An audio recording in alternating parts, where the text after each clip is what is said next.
नमस्ते। आपका हमारे चैनल में बहुत बहुत स्वागत है। आज मैं आप लोगों को सुनाने वाली हूँ कृष्ण और सुदामा के दोस्ती की कहानी।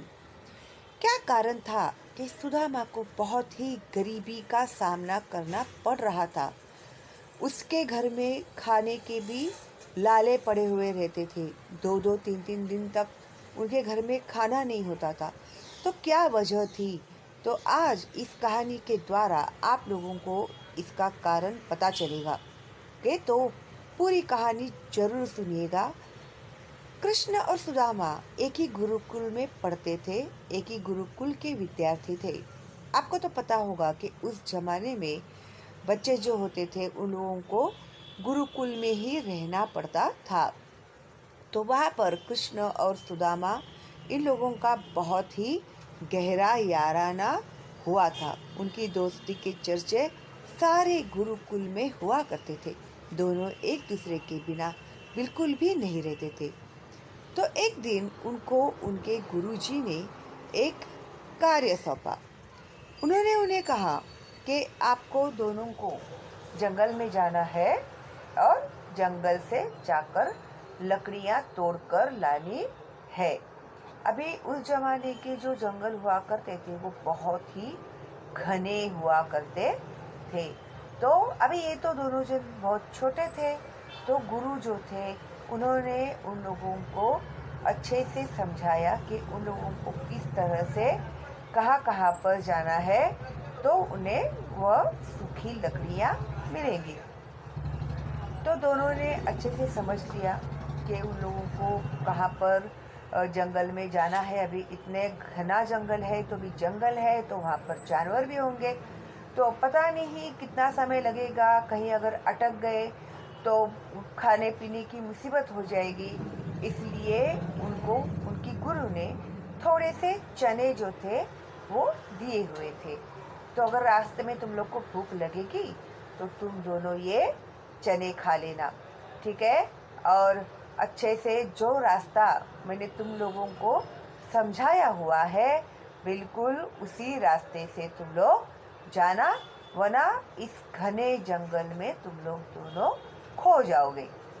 तो फिर कृष्ण और सुदामा ने बहुत ही ध्यान से अपनी गुरु की बातें सुनी और फिर वे दोनों जंगल जाने के लिए तैयार हो गए।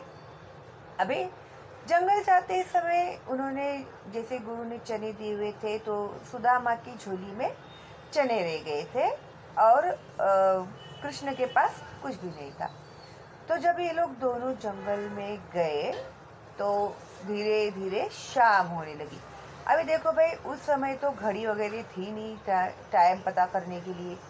तो जैसे ही अंधेरा हुआ तो अंधेरा होते ही कृष्ण और सुदामा थोड़े छोटे थे ना, तो बेचारे थोड़े से सहम गए कि बाबा अभी घने जंगल है, इतना घना जंगल है और अभी अंधेरा भी हो रहा है तो हम लोग किस तरह से अभी वापस लौट कर जाएंगे।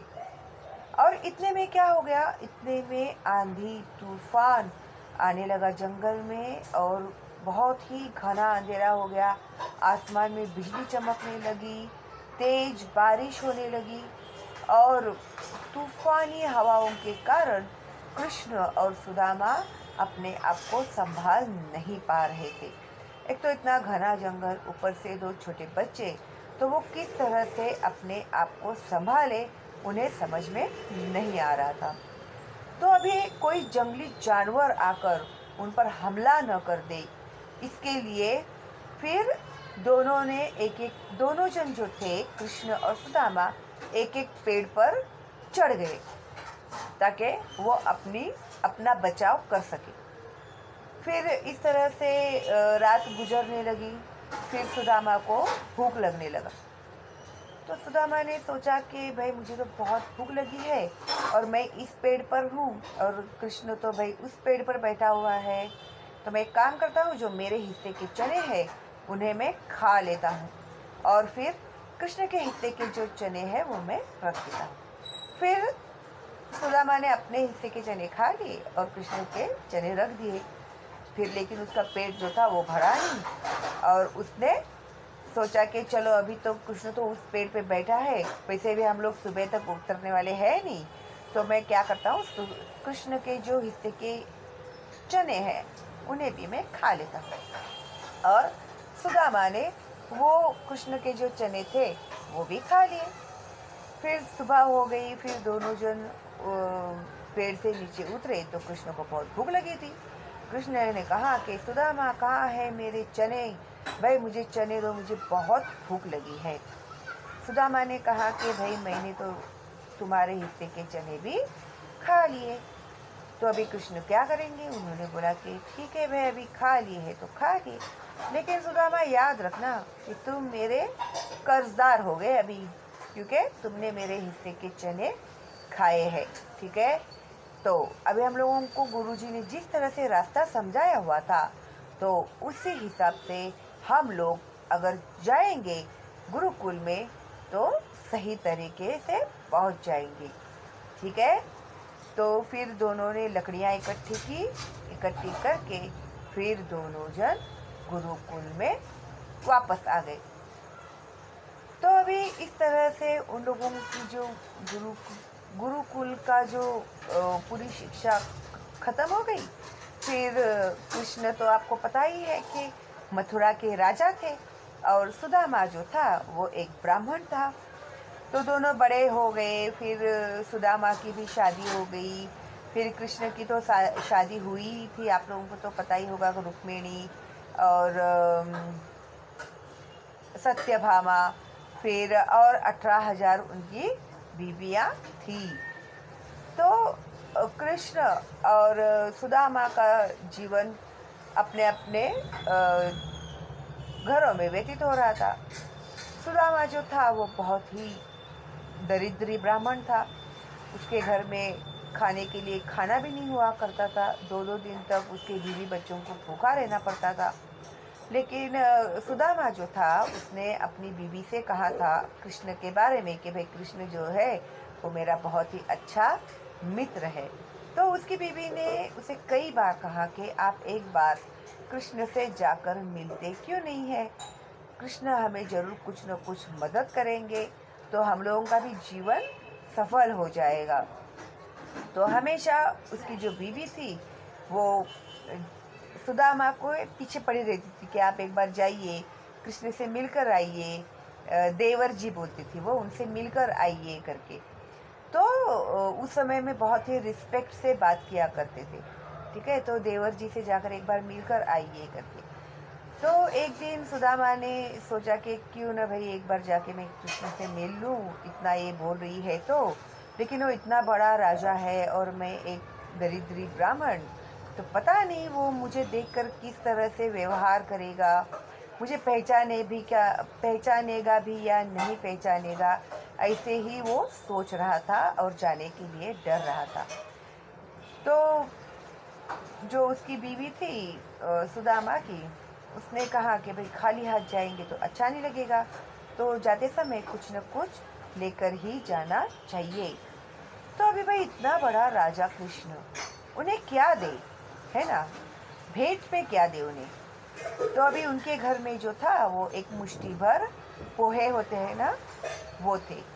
तो फिर उसकी बीवी ने क्या किया, एक गठरी में पोहे डाल दिए। फिर देखा तो ये गठरी तो बहुत ही छोटी है, फिर देते समय कितना अच्छा नहीं लगेगा ना, बुरा लगेगा बहुत, इतनी सी छोटी गठरी में क्या लेकर आएगा।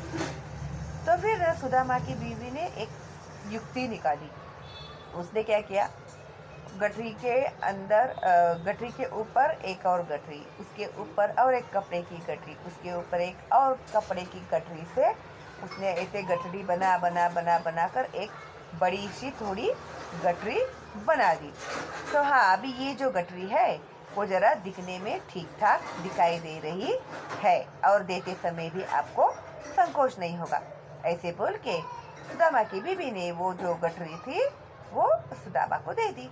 अभी सुदामा सोचते सोचते कृष्ण के पास चला गया और जाते समय वो सारी बातें याद कर रहा था कि किस तरह से वो लोग जंगल में फंस गए थे, किस तरह से कृष्ण और दोनों ने पेड़ पर रात गुजारनी पड़ी थी उन्हें, किस तरह से आंधी तूफान आया, कैसे वो लोग लकड़ी लेकर गए अपने गुरुकुल में, वो सारी बातें सुदामा के दिमाग में घूम रही थी।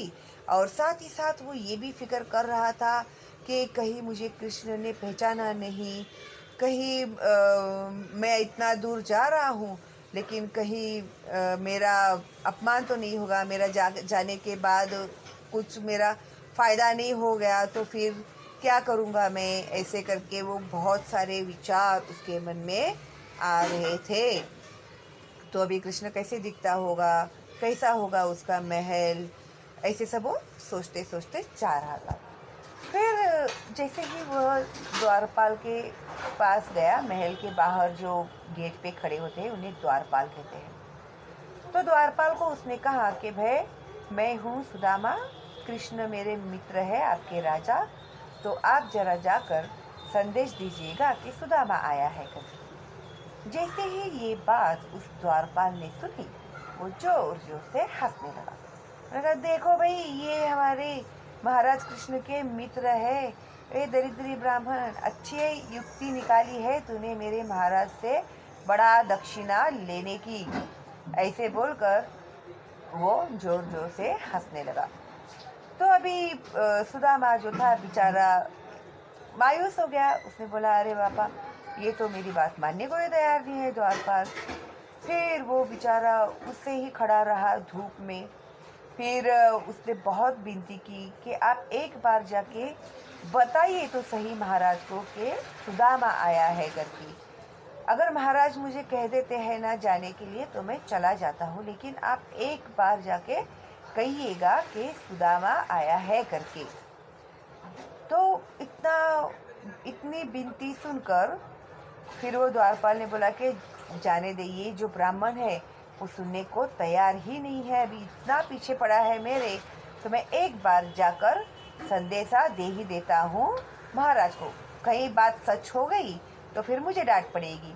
ऐसे सोच के वो द्वारपाल जो था वो कृष्ण भगवान के पास चला गया और उसने जाकर कहा कि महाराज क्षमा कीजिएगा, मैं आपको बहुत ही एक फालतू काम होता है ना, उसके लिए मैं आपको टोक रहा हूँ। तो एक कोई है ब्राह्मण, दरिद्री ब्राह्मण है, पूरे फटे हुए कपड़े पहनकर आया हुआ है और वो कहता है कि आपका वो बहुत ही घनिष्ठ मित्र है, कुछ सुदामा नाम बता रहा है अपना।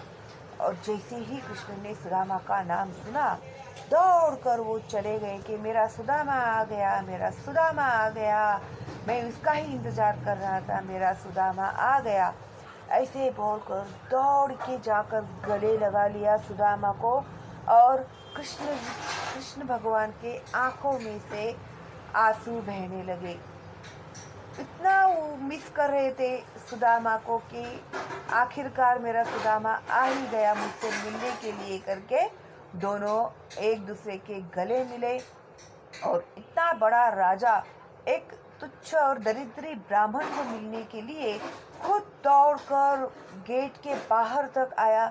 ये सब देखकर सब लोगों को बहुत ही आश्चर्य हुआ कि वे है कौन ये सुदामा, क्या है इस सुदामा का इतना कि हमारे जो कृष्ण महाराज है वो उनसे आकर इतनी खुशी से गले मिल रहे हैं करके। और जो सारी प्रजा थी वो भी आश्चर्यचकित हो गई। दरबार में जितने भी लोग थे वो भी सब आश्चर्यचकित हो गए कि वे क्या है ये आदमी दरिद्री ब्राह्मण के पास कि हमारे महाराज जो है इतने अच्छे हैं और ये दरिद्री ब्राह्मण को गले लगाकर रोए जा रहे हैं करके। लेकिन भाई उन लोगों को क्या पता कि दोस्ती क्या होती है ना। तो कृष्ण जो थे वो सच्चे मित्र थे सुदामा के, तो वो जाकर उसे मिले। फिर सुदामा का उन्होंने बहुत ही धूमधाम से स्वागत किया और सुदामा को अपने वो महल में लेकर गए। तब तक उनकी आंखों में से आंसू जो थे वो बहे ही जा रहे थे। सुदामा तूने बहुत देर कर दी आने में, मैं तुम्हारा कब से इंतजार कर रहा था सुदामा, तुमने इतनी देर क्यों कर दी आने में। ऐसे बोलते बोलते कृष्ण भगवान के आंखों में से अश्रुओं की धारा बहती ही जा रही थी।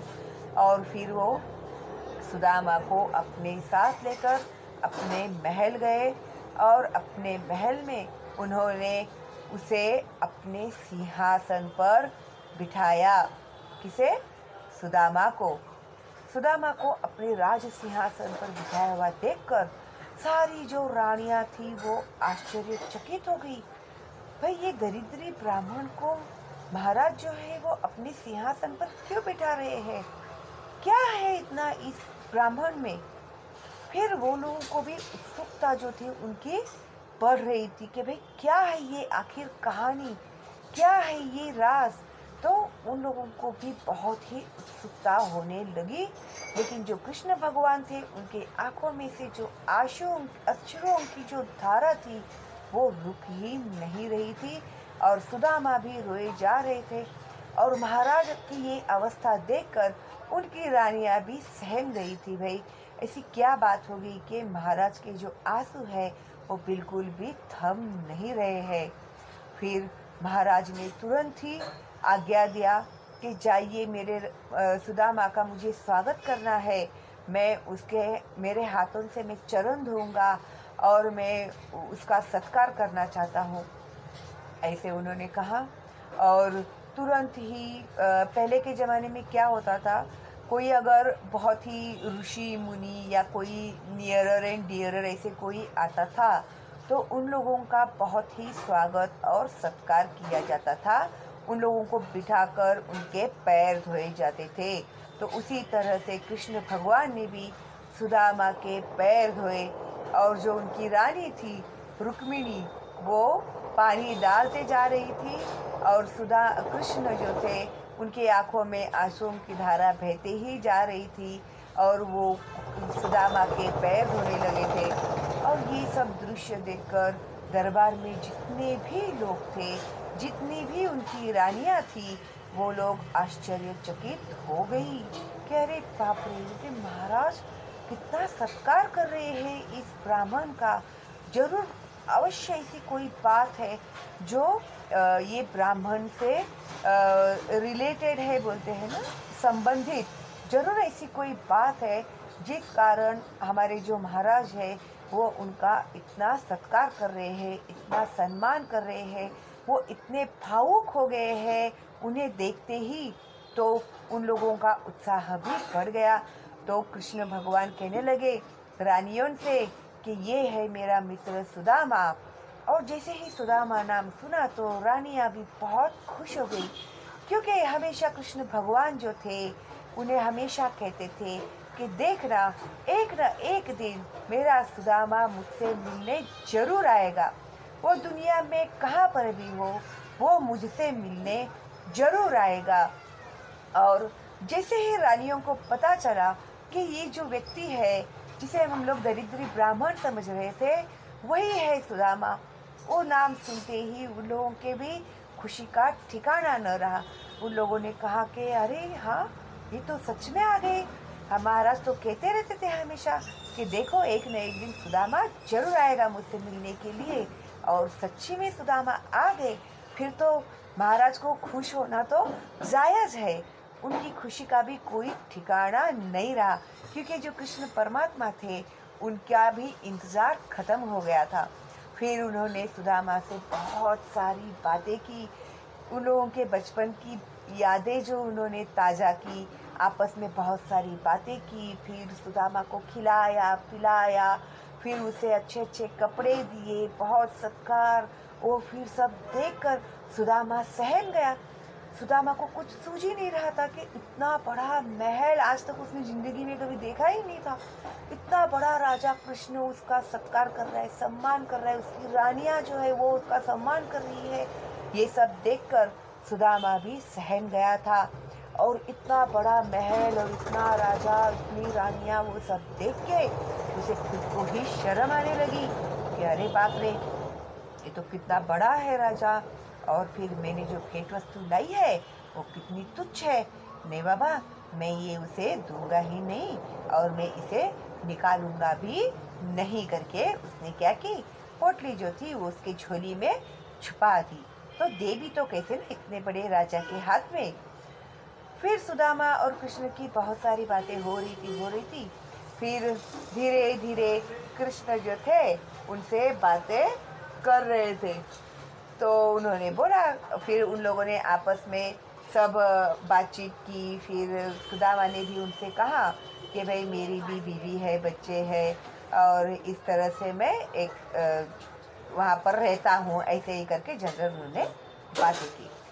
फिर कृष्ण ने बोला कि भाई भाभी ने तो मेरे लिए जरूर कुछ न कुछ दिया ही होगा। तो सुदामा को शर्म आने लगी। उसने बोला कि नहीं नहीं मैं कुछ लाया नहीं हूँ। बोला नहीं, ऐसे हो ही नहीं सकता, भाभी ने जरूर मेरे लिए कुछ न कुछ दिया ही होगा। ऐसे बोलकर सुदामा की जो झोली थी उसमें से कृष्ण भगवान ने वो जो पोटली थी ना पोहे की वो निकाली। हाँ देखा ना सुदामा, मुझे पता था कि मेरे जो भाभी है, मेरी जो भाभी माँ है, उसने जरूर मेरे लिए कुछ न कुछ दिया होगा। और फिर उसने कृष्ण ने पोटली की एक गांठ खोली तो देखा अंदर एक और पोटली है। फिर उन्होंने दूसरी खोली और पोटली, तीसरी खोली और पोटली, चौथी खोली और पोटली। अरे वाह, उन्होंने बोला बहुत ही अच्छा मजाक किया है भाभी माँ ने मेरे साथ में। भाई अभी तो मेरी तो उत्सुकता और बढ़ते जा रही है कि क्या भेजा है मेरे लिए भाभी माँ ने। ऐसे बोलकर वो पोटली खोलने लगे और ये जो सुदामा था वो बेचारा शर्मिंदा हो रहा था कि भाई कैसे मैं दे रहा हूँ इतने बड़े राजा को करके। और कृष्ण जो थे वो मजे ले रहे थे। फिर जब उन्होंने पूरी पोटली खोली तो अंदर देखा उन्होंने इतने से मुट्ठी भर पोहे उसमें थे। फिर कृष्ण बहुत खुश हो गए। हाँ सुदामा, मेरे हिस्से का, मेरे जो चने तूने खा लिए थे उसका आज तू कर्ज चुका रहा है इतने सालों के बाद। अगर तू बहुत पहले आ गया होता तो तभी ही तू मेरे कर्जे से मुक्त हो जाता था। ऐसे बोलकर कृष्ण ने वो जो उसकी भाभी माँ ने भेजे हुए जो पोहे थे वो खाए और सुदामा भी आश्चर्यचकित हो गया। अरे बाप रे, बोला जो मैंने बचपन में कृष्ण के हिस्से के जो चने खाए हुए थे और इस कर्जे के कारण मुझे इतना कष्ट और इतना तकलीफ निकालना पड़ा। तो कृष्ण ने बताया कि हाँ, तुमने अगर पहले ही तुम आ गए होते तो तुम्हें इतना कष्ट और भाभी और बच्चों को इतना कष्ट नहीं होता था। और आज तुम कर्ज मुक्त हो गए हो मेरे, क्योंकि चने के हिस्से में तुमने मुझे आज पोहे लाकर दिए है। ऐसे बोले कृष्ण भगवान ने और बहुत ही प्यार से उन्होंने वो पोहे खाए। और सुदामा जो था वो बेचारा बहुत ही शर्मिंदा हो गया था। और इस तरह से सुदामा ने जो बचपन में अनजाने में कृष्ण के चने खा लिए थे, उसका कर्जदार होने के कारण उसका जो जीवन था वो पूरा दारिद्र्य में व्यतीत हो रहा था। और इसके दारिद्र्य के हिस्सेदार बनना पड़ा था उसकी बीवी और बच्चों को भी। और उसे इस बात का बहुत ही दुख हो रहा था, वो बहुत ही गिल्टी फील करने लगा था। और कृष्ण जो था वो पोहे खा रहे थे तो उनकी बीवियों ने कहा कि भाई आप अकेले ही खाओगे क्या, भाभी ने दिया हुआ हमें भी तो दो, हम भी खाएंगे। फिर कृष्ण ने उनकी जो रानियां थी उन्हें भी थोड़ा थोड़ा थोड़ा थोड़ा सब वो जो पोहे थे उन लोगों ने आपस में मिल बांट कर खाए। और सुदामा जो था वो सोच में ही पड़ गया था कि भाई ये लोग कितने चाव से खा रहे हैं मेरी बीवी ने दिए हुए इतने सूखे पोहे। और इस तरह से फिर कुछ दिन वहाँ पर रहने के बाद सुदामा को बहुत ही संकोच हो रहा था कि मैं भाई कैसे मांगू कृष्ण से कुछ भी। तो फिर उसने उससे कुछ भी नहीं मांगा और फिर उसने कहा कि बाबा वहाँ पर मेरे बीवी और बच्चे हैं, वो मेरा इंतज़ार कर रहे होंगे, तो अभी मुझे यहाँ से निकलना होगा। लेकिन अभी मांगे कैसे ना कृष्ण से कुछ भी। तो उन लोगों ने आपस में गले मिले। फिर सुदामा जो था उन्होंने बहुत ही भारी मन से कृष्ण भगवान से विदाई ली। और कृष्ण भगवान ने भी हंसते हंसते सुदामा को विदा कर दिया। तो सुदामा जो था वो वहाँ से विदाई लेने के बाद सोचते सोचते अपने घर पे जा रहा था कि भाई मेरी बीबी ने कितनी उम्मीद से मुझे भेजा था कि कृष्ण भगवान जो है वो आपके कृष्ण देवर जी है, आपकी ज़रूर मदद करेंगे। तो आज तो मैं कुछ लेकर नहीं जा रहा हूँ, मैं खाली हाथ ही आया हूँ। पता नहीं मेरी बीबी क्या सोचेगी मेरे बारे में, क्या कैसे जवाब दूंगा मैं उसे कि मैं कृष्ण से कुछ भी मांग नहीं पाया हूँ करके। तो यही सोचते सोचते सुदामा जो था अपने घर की ओर जा रहा था। और चलते चलते वो जो उसकी सारी जो कृष्ण के साथ में बिताए हुए जो पल थे, वो सारी घटनाएं भी वो याद कर रहा था। और कृष्ण ने किस तरह से उनका स्वागत किया था महल में, वो भी सब सुदामा याद कर कर के उसकी आंखों में से आंसू बह रहे थे। मैंने क्या सोचा था कृष्ण के बारे में और क्या निकला है कृष्ण।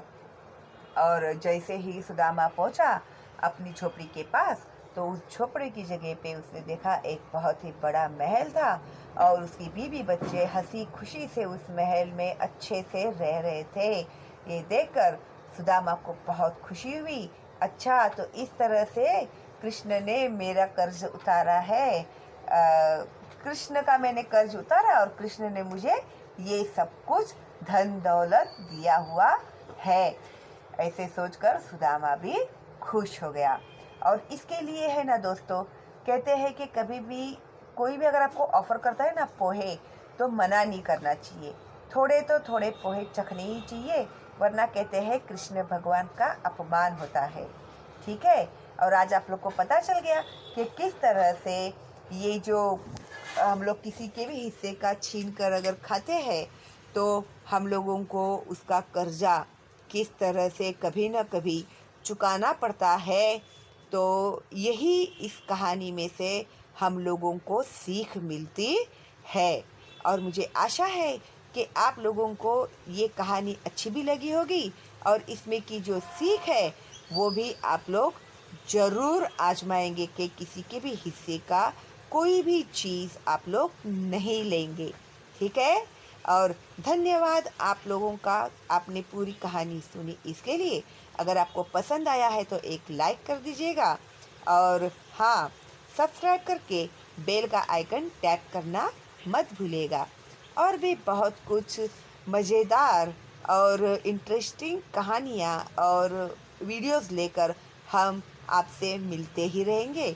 और हमारे जो नए वीडियोस आएंगे उसका नोटिफिकेशन आपको मिलता रहेगा अगर आपने सब्सक्राइब करके बेल का आइकन टैप किया तो। ठीक है। तो लाइक कीजिए, फॉरवर्ड कीजिए अपने दोस्तों को और रिश्तेदारों को, ताकि उन्हें भी तो पता चले हमारे कृष्ण भगवान की महिमा क्या है। ठीक है। इतना करेंगे ना आप लोग। धन्यवाद आप लोगों का, बहुत बहुत धन्यवाद। जय श्री कृष्ण, जय श्री कृष्ण।